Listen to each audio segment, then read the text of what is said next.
ঢাকা বিশ্ববিদ্যালয় কেন্দ্রীয় ছাত্র সংসদ ডাকসু নির্বাচনের সংবাদ সংগ্রহের দায়িত্ব পালনকালে তরিকুল ইসলাম নামের এক সাংবাদিকের মৃত্যু হয়েছে। আজ মঙ্গলবার ঢাকা বিশ্ববিদ্যালয়ের কার্জন হলের ভেতরে ডাকসু নির্বাচনের সংবাদ সংগ্রহ করছিলেন তরিকুল। বেলা 1:30টার দিকে তিনি অচেতন হয়ে পড়েন। অন্য সাংবাদিক ও প্রত্যক্ষদর্শীদের ভাষ্য, অচেতন অবস্থায় তরিকুলকে উদ্ধার করে ঢাকা মেডিকেল কলেজ হাসপাতালের জরুরি বিভাগে নেওয়া হয়।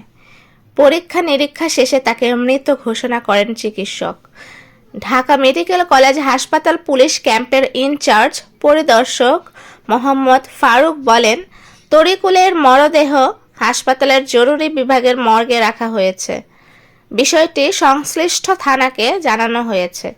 ময়না তদন্তের প্রতিবেদনে পেলে তার মৃত্যুর সঠিক কারণ জানা যাবে।